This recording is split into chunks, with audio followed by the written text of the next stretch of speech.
Sabbath Media News Center, and my name is Moto. I'm here with my girls. Shiva must shine. Shiva must shine. Chirabo. Chirabo who? To any zina? Wow, bachi. Chirabo Zurfat. Okay, to yaha kwise obuhereza orugambo state yambara ibice bigenzura mu wikendi ibintu cye byorebere ningashi ebiorebe arono basako orebere kintu konkata kumanya cyarebere ntubanyisa kiningashi atene details zone. You understand? So today bakuletera orugambo rurungi with Shiva must shine and Chirabo. No basako ngo inka Chirabo gift. Inyabuza abaziro wiro bwinje bamba bari I don't know. Sangu mwana mwita Chirabo gift. Tumuka bahuraga. I know the reason because some of them baba takumanya what it means. Yes, because I may be knowing. Hope must go. Chirabo gift. You see it much kiri mu nyanko n'ikindi kiri mu rujungu. I know it's fortunate. So no babiri bindi. But anyway, aha kubasya amakuru nibiha ebirabiro mu weekend yitubeturumu kandi mutebwa ngo omisho haho ntutwineho emicwe kugambo mu mico y'abakozi obana ukora cyo bori wa salon bori wa library bori komenya makuru koko kutureba actually na nimyeto na nimyeto yeah true. So nibihe bigenzura mu weekend abisobanze bigenzura mu weekend ezintu zakutandukana hebire here on ground. Yes, ramukaga tukatwine concert ya Prince Emma Warrior so tinkumanya imwe mukabireba ejo concert ndacengere. Did you attend? Ngate actually kazayo press conference. I didn't, but in Kazaya conference. Okay, that show it was kulijero kuna zirebere naza konka highlights. Kulijero kuna zirebere it was okay. Konka I didn't had Tera sound in Zreje. I don't know whether marketing was on low or high. To me, actually, you can manage to have a serious press conference.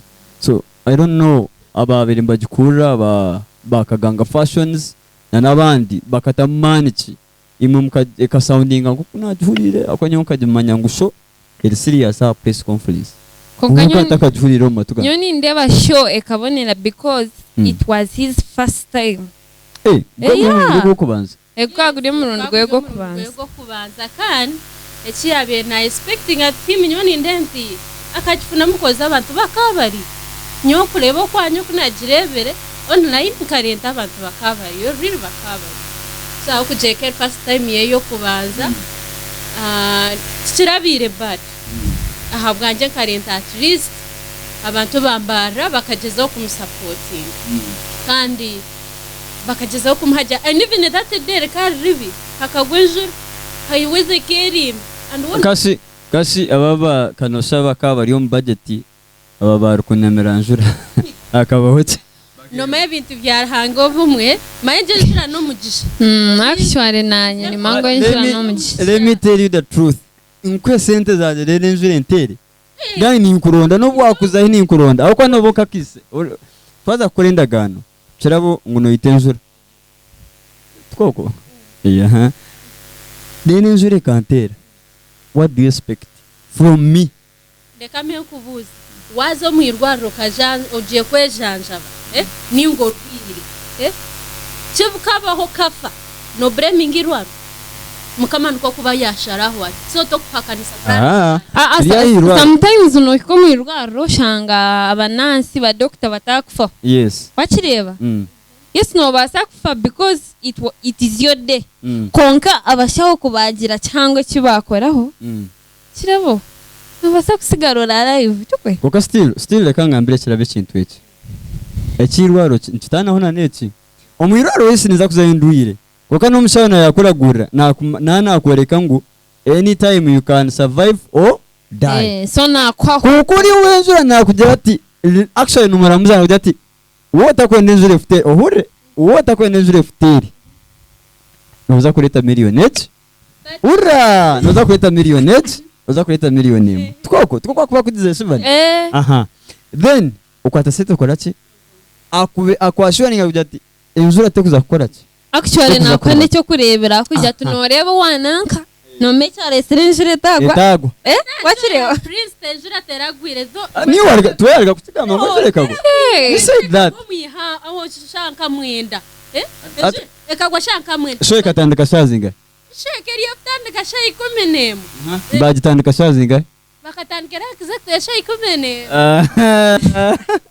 so nyowe let me tell you guys iwo yo kwitenjuro ryoko bisuwe nimba nza gukora hot ahubwo I know ariho ibintu bera hange byatera ibyo takwasa gukora ki kuzebera kuko in case cyaba honka kutomera uko okanzi tukaragana then kikabaho injure kantera my dear ngenzo nimbasa niwe kujufuteza utakucumanya konga moto ni nyendo manyeki kare yabampire sente ogwo ari kwamurenjira in fact injure je tundagirebere because by the time concert netandika the weather changed chonkenjira teragwire.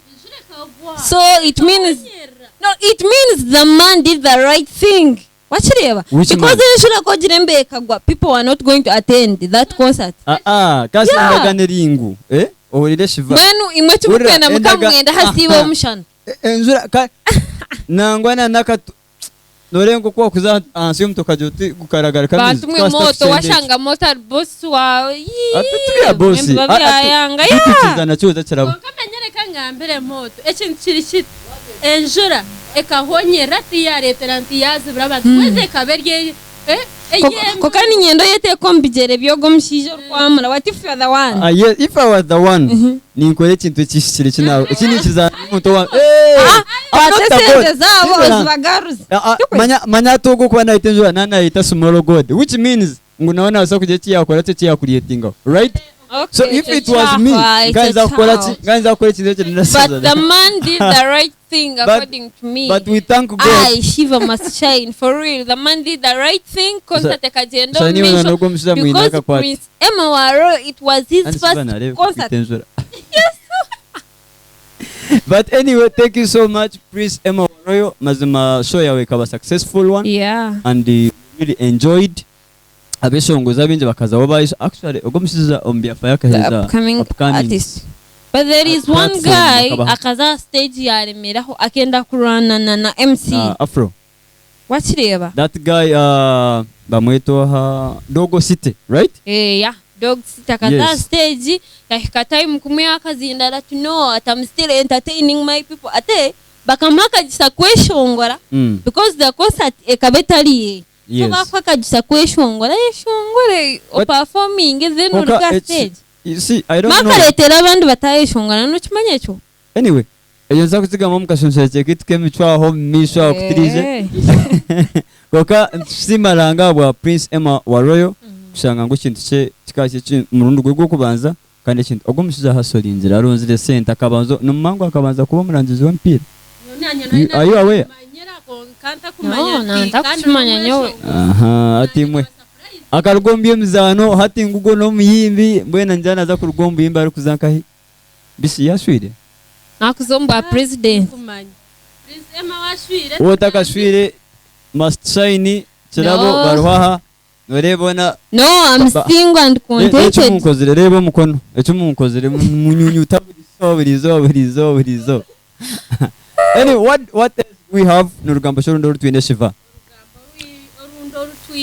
We are still here. Her ground okufa kwa Denmark, right?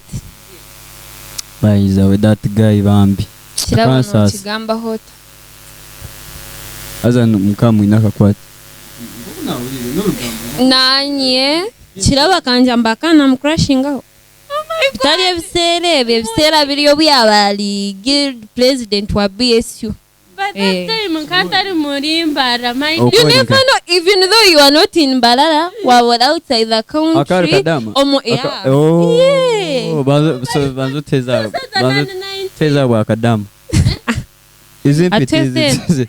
Tukambere chabira Denmark kama kusasere but chino kunyorwa kwinji ahamutuma Denmark tukahura mbu yarga aha madara yatera yagwa ahantu mbu yes uzitindi shuwa nanye tinkumani chekizakite but ebintu byose nibihurwa byose nibigambwa omwe tutakumanya tuba n'amazima oba n'ikingoriya yagomba turumi yawe hati kishikira ha muntu omwana muto omunyeto tabiyeta kahurire ngo bayino mukazi obatayine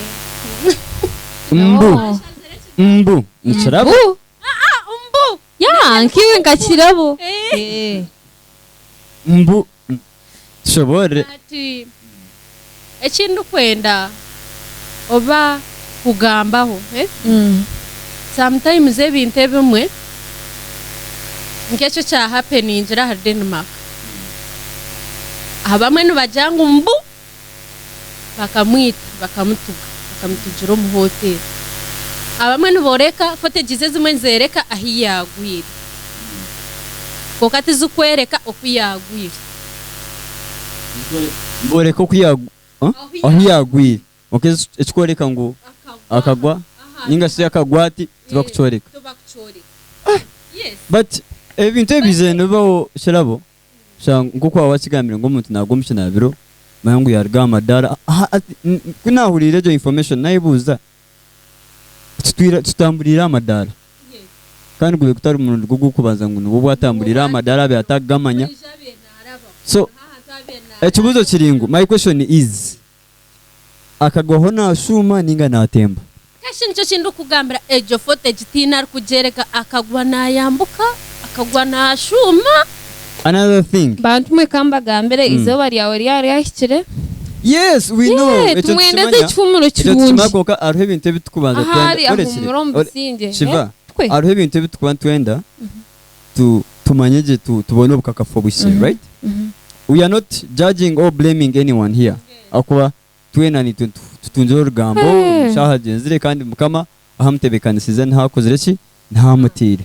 But my question is, omuntu kurga amadara kare katuje ngo yanashuma ndakunja ngo ayahwire steps ibiri mukono guma ya nchibasa kubaho 2 yes 2 agamadara gabegashirwaho buto gabegashirwaho amezi kandi gabegashirwaho buto ninga amezi wabe naza ha amezi ahigari. Another thing, omuntu nyowe I personally ndabe ni nshuma kamisinga ki one step but nagwa hansi just tukuzukwa kandi uko kwakozere ki uko kwafutiri aza manye ndo yijike mbuniwe wachireba chonkori ya Denmark tutwayanga wachitiza koka just nyowe kinkwenda kumanya ekinkwenda ngo tucengejana n'abari no baturebegesha ngo omuntu ariho bokushanga ikintu cyabaho kokacyareka questions omu bantu wachitiza like ngo kufa kwa our brother Denmark new I personally kundekire nkai umbubuzo by'amani you understand footage kujana yoreka ahagwiri right kokate koreka ki okwagwiri so which means cameras zikakwata omwanya tuzakwata omuntu nakora ki ekyo nchereka ekindu kubuza that hotel because sometimes arobo kuzo mu hotels okashanga but every step wono yambuka wiko mu corridor wikasamwe na hariho cameras ekindu kubuza nkanye ko muntu that hotel ketine cameras konga kamba gambe footage bakagiha mure mwagira mbu mukareberiya footage sometimes no changa ba installing camera chonga camera ine limit ahe kwata wachire not like mbu uka still ye ine limit right twachikiriza mano basakshanga kwashiraho abwici batwerekere ngwana yagwira it means camera yabo aho nho yabene koma wachenga ebyora nebyo rugambo ni 20 buhura ngoko yo no buhura kokakiri ariwe kwezurira amazima kandi ukamanya and still tukarebaho akesharingo amurimbara amachacha hibaye bamutwire kumushabera I heard nkahura ngo bakambe ndafutambuzo umurambo umurimbara bagenzi be bataza achachi bamureberaho kandi cyo biziremba chikoro binjo murimbara. Actually we had our friend akana akoraho mu town mu kizimbe kimwe akiza yafa aza nabo bakakora ki bakamera kuko ninkabura ngo abantu bakanga police kanga ngwine nabo yakomere nyosho kintu ni nyenda nishaba nkanya nko umuntu yaheza kufa police ebyo kwerinda kare byona nintwarama aba police nintwarama aba mati muneke gumana mukwata politics yanyu numugiho ko numugireta family numugireta hakufa ko umuntu akuyo muntu murinda ati risk nyoni nza kucishaba bushaba babe babanze bamaririza abantu bargombiza ububyabo no munakuyabo then kuba raise bareta kajagaro kabo hati nkece kintu ogwa kariyo mwana mutaka inabanywana inabasigazi hine kintu cyo nicanye cyetagisaho amahari eshahejo ninga police kankugambire eshahejo mbabayo mbakora what we call security for what batakuza kurwana no rutaro reka nkugambire on their behalf kankugambire bonkabo nibamanya what they were doing it is right tonga nkitwe nk'abantu we are there to judge wakireba kirabo ahantu umuntu umurono guba kwata hariyo murimba ro mutawuni batera police emara almost 3 hours etakishireho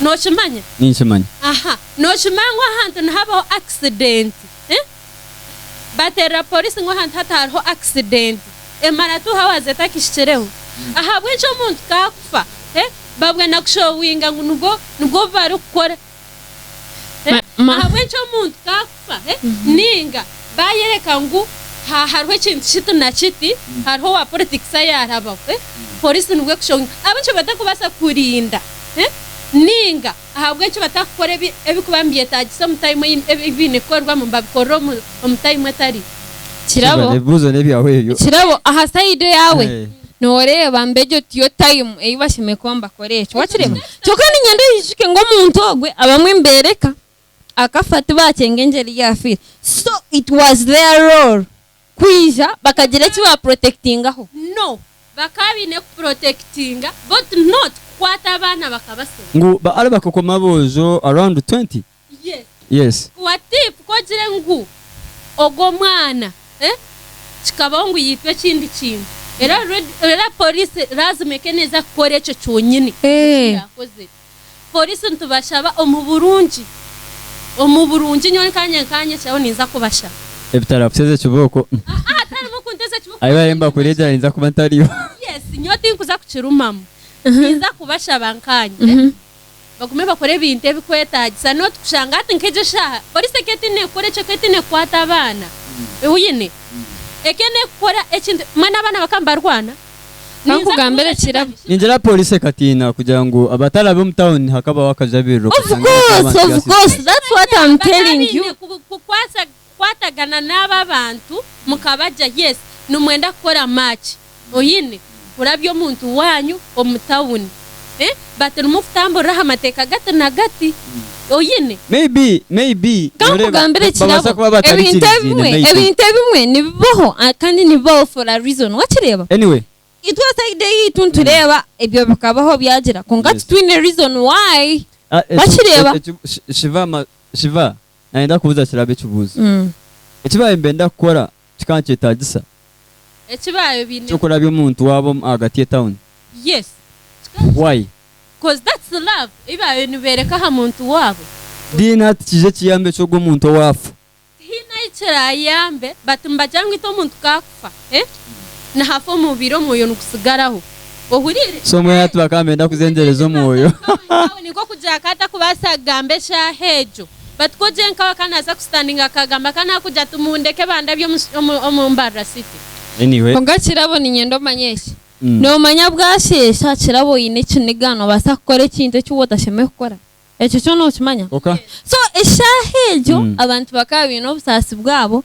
no muntu no bwa kumukonvinsingota nakugira ati naferwa ndyo mbusasi tinkwenda kurra yes ebyo kungambira wakireba so deka abantu taba blaming a police kakorogwayo because bakamba providing what we call security nyo police ci yakozere lazima tarizo rindo ba support ejo niteka teka yakirabo maybe kirabo yo niteka ngo police ndasa kuba yashtamere n'abantu abe bahedingire kintu eco cyo gukora match maybe tiba hadiro kuba teacherzana ninga shina police kuza kukoreche kareba ngo abantu aba reacting abatine batushabe iki bwanyuma weza ntaza kubaho ki kugira amana agumwareta amana gawe gariyaho so I think police ne korogwayo ni twabantu korogwitu but all in all in peace our brother Denmark kandi mukama kusasire byone bizo mu nsomu abazi ba Denmark mukama bagumye abarakuzarwa nawe banywani be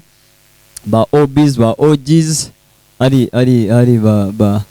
ba OBs na ba OGs aba university ba betaba nyoni man ba betaba twine ba OBs ba high school na za primary na ba na ninzabo na mbiziro haro arumnai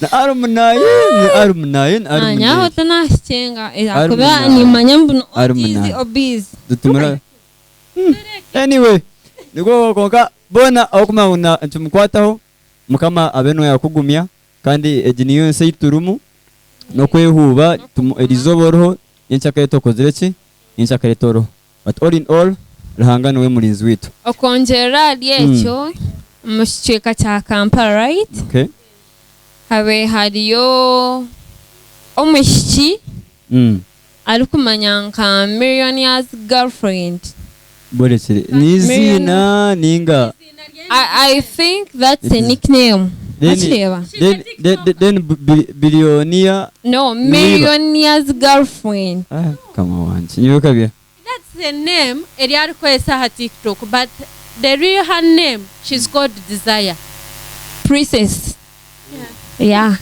anang ari uri abone ryakira ba TikTok nikiraboniwe wabota inawanzire ngo nkandi ya live mwa live yanja TikTok wa commentingire azo atinguza kukigambiraho mishoga kamera amwe yamugira ati akagambe kigambo kibi sorry yajango ogo gutakaba munyankori ati niki action nahurire somewhere bakweta Msmaria right urogo nawe bazira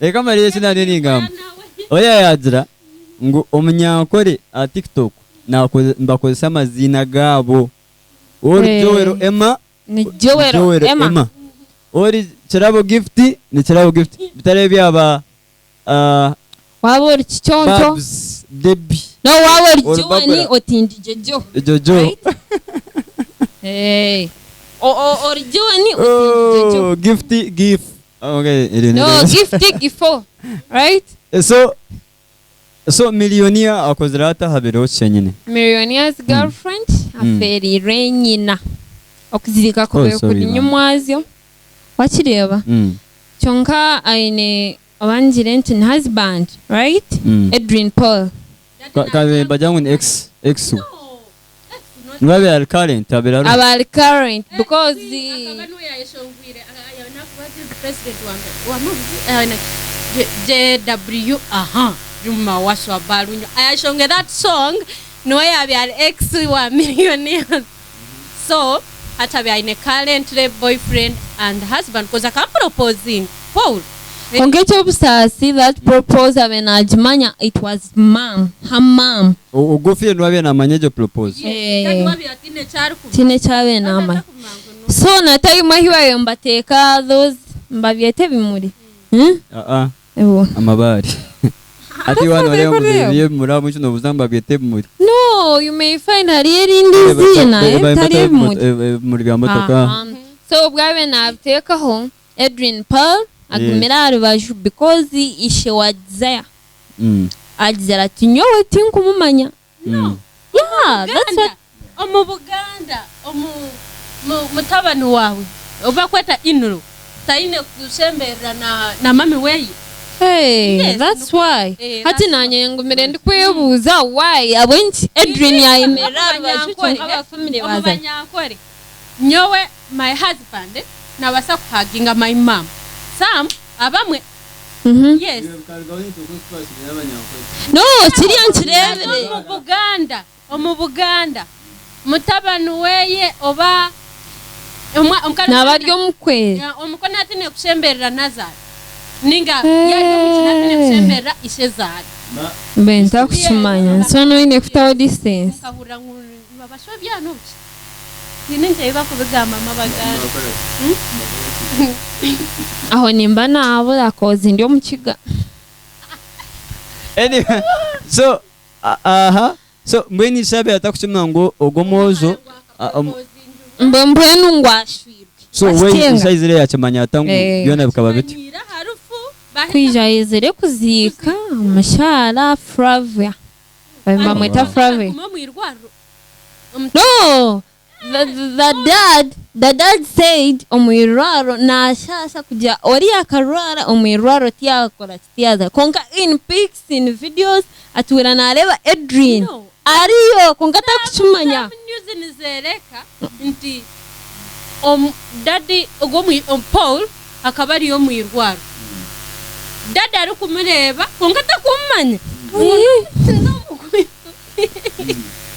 aza nangu ni kishasha konka nyo wendi shwambo Adrian nakugira kuyagira nazayo mbamanyo mbutongole like what Tom D yakozire ari kuzagara agasa atachikumayisa maybe omwana nanishe bakaba batine kwatanisa yamane ryaho ninga bikaba birimo chupura mushaka feze sometimes everebi abishoma no for na boyfriend oyene batoshanga nimbasa kubanza ngambere mama ba mama yitaho kureba abantu nibagumire bamabitu byinshi oshanga yes my dad is my friend but our friend are ibintu byo kubanza kajota muziniza kumugambara naiza kumanya jogo muntu ntarichi ari serious oyine but mami wono ikano mugambara abweshonga yine that bond eri kutugita munonga na bamami bitu kumubana abwenshi bamami bitu ntwanguye kubagambara nitishuba atishuba mba mwenda kubafera kwa mba mama tubakabima sente ngo nanye nindeba nechuwa reason wakigambira so naza kubanza kubuze kanana katanu nziza hinzi genda stano ndagura kikando chukozeseze oka wazari mama no musaba wakore ntondo no mangu wakore ntondo atakare tora kajiro kuwaba akwereza konka so ekintu kiribatiya kankugambe ekintu kiribati right now families wasireba wafuna omuntu wawe let's say mbunafuna moto right ine kutwara mbazire of course ye man wabaki nanga no sanga no bworyaho ryo muhitozire pare cyonga wakireba so nimbanyi ne kutwara muka ngakwereka abazire bine kumanya so nyuti nga braminga ishe wa desire of tamanya Adrian wakireba no ine kwata mushija yari mushija wa mutwaro muka so abisi abinzi bakamanya mbwazo omuka ekinkwenda kugambeze sha we thank Paul what you did Paul wabena akora ko Paul no mushija chonka yes no borzere tamanya na hura Adrian na hura Paul byansobera aina mazina abiri warainizi narimwe ngagambi gona mwete kumuzaba Adrian Paul abana ba planned kids atino mwine yoine kirabo yoine yashwe kuri yawe oba kama mweto mwina amazina gaputinza gemshaka so you thank Paul Paul echokozire mazima buri mwishiwe nahari ninjaba manu begoma mshija ka Paul kuba aberireho desire comforting yamhunamisa in fact ine naka video kinde eviri at the end desire na hashira kasheka akatera har boyfriend we akamsindika mpurire kare nanye chashe meza na man at least desire now ay umuntu wayine njiro bino yereba ka desire jesha no cause oboye tiro mbijere bye kwegomba basiza babandi kirabo rondo wawe bizwidi ku just waka ari mu store maze ko bitakini yagamba so many nanye nakahoza so many kale you love him so many okay so many whatever kakasta no mukunda njana we na chikoreka muchuba no kuba yetariyo nyowe no mashija binyene atu baba binzi Leka no waring no kale marira dent zo mukahumuro kati Paulo webare cyo necyokozire omwishi twena desire ticherabo tishivani at least twena ndaravuka pore eyayerekere desire muzi yes and nimasigaze kwa himuri bureke gumana mutwara nguwe tinka kuberera ho wabo ine kizubu numutwa wo abinzi mbabasa kuteka either desire John Millionaire's girlfriend, she has money, what, in front kid. So nabasa kubona avuga mshiji. No. I know, abantu bari uka. The guy weza mutono teka. Mana atikambuze nyowe berera numutkundo mburunji. Bariyo. Buze muyo numumbuza nyowe ndio mwana waranga tine mshiji tine mukazi. Otatsuruwaza. Tine mukazi. Ingwendo tsuruwaze. Because twazo muchachi no basa kufuna kwa yarida. Iwe no kuza kuena kwa yarida. Mantu jenda. Anyway, eka tuzoka cyo mukahumuro then nsakuba tugaruka tukwetere emicwe ombakozi and the top 10 trending songs is right now. Chala kore utamigi peshari yawe, stay tuned.